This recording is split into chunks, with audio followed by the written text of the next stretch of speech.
西宁旅行第5天，居然打到了一辆香香车。你看车玻璃上还有一只雪豹，好可爱。终于开学了，景区的人应该会少点了吧？今天的第一站就是换酒店，换到了亚朵 S 酒店。之前网友说我住的地方太偏了，然后我研究了一下，这里比较繁华。酒店定在了19楼，一进来之后发现了这是什么？简直是一个空中的书店。哇塞，太好看了吧！来看一下我订的房间吧。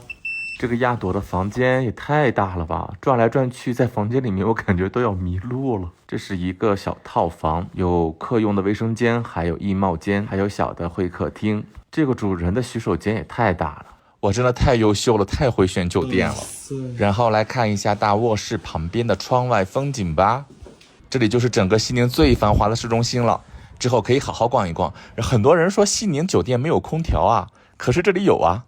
好的，收拾完先出门了。今天的第一站是要去塔尔寺。到达塔尔寺，先坐摆渡车去服务中心，这里可以存包10块钱。然后请注意啊，短裤短裙不能入内，不能拍摄写真，也不能飞无人机。好了，进入景区了。塔尔寺建于明洪武12年，这是整个青海省首屈一指的文物古迹，也是国家在1961年颁布的全国第一批重点文物保护单位。塔尔寺是先有塔而后有寺。虽然巴塔是景区的标志，但是塔尔寺的塔并不是这座塔，而是大金瓦殿当中的那座塔。塔尔寺的建筑非常的有意思，融合了汉族的宫殿还有藏族的平顶风格。塔尔寺还有自己的艺术3绝，就是酥油花、壁画和堆绣。为什么要用酥油把钱粘在这个墙上呢？我真的想说，我们自己的艺术品味和造诣真的是远远领先世界。你看这面墙像不像 LV 的老花？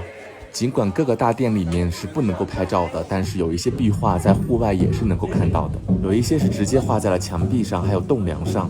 塔尔寺可以追溯到明洪武12年，这座大殿是塔尔寺里面最古老的一座，得名于大金瓦寺里面为了纪念宗喀巴而建的大银塔。为了保持敬畏之心，所有的殿内全都没有拍照。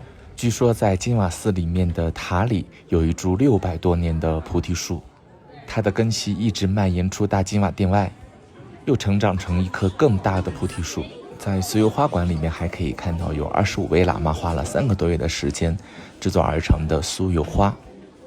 好了，意犹未尽，但是要离开塔尔寺了，坐摆渡车出去吃个德克士吧。吃完午饭之后我要去下一站。来西宁第一天的时候，红觉寺没有进来，所以今天再来一次了。红觉寺全称是宗喀大慈红觉寺，是青海省级的文物保护单位。公元641年，文成公主和松赞干布和亲途经这里，修建土坛。明洪武年间修建寺院，明永乐10年敕赐红觉寺，如今也是一处教育展馆。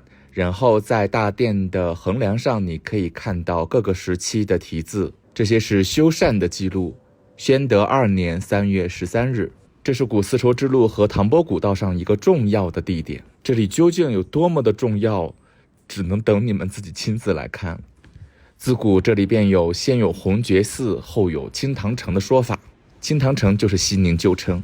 这个亚朵的这个饮料还挺好喝的呢。然后又打到一辆粉红的这个小熊车，这个车上全部都是粉色的。西宁的网约车也太可爱了。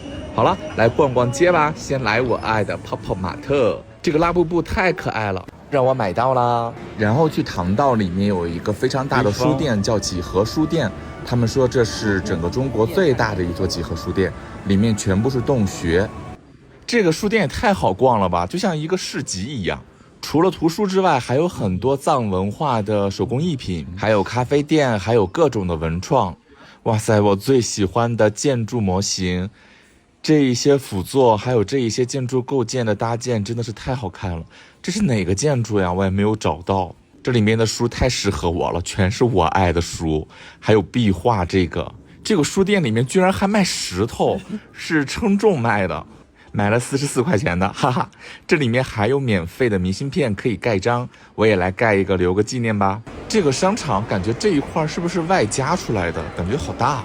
走出商场还看到了这是广播电视总台青台总站，这里果然繁华，你看高楼林立，而且西宁还送给我一个帽子，来看一下吧。西宁送给我一个帽子，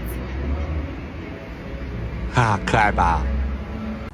好啦，回酒店休息一下吧。这个酒店太大了，每一层都好像一个博物馆。健身房很大，可是我很累，我就不跑啦。西北旅行太需要自助洗衣房了，这个洗衣机太多了，酒店还给配了洗衣液和消毒液，我要好好的洗一洗衣服。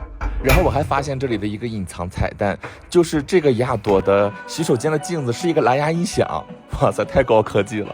好了，今天就先到这儿了，晚安啦，期待明天的行程。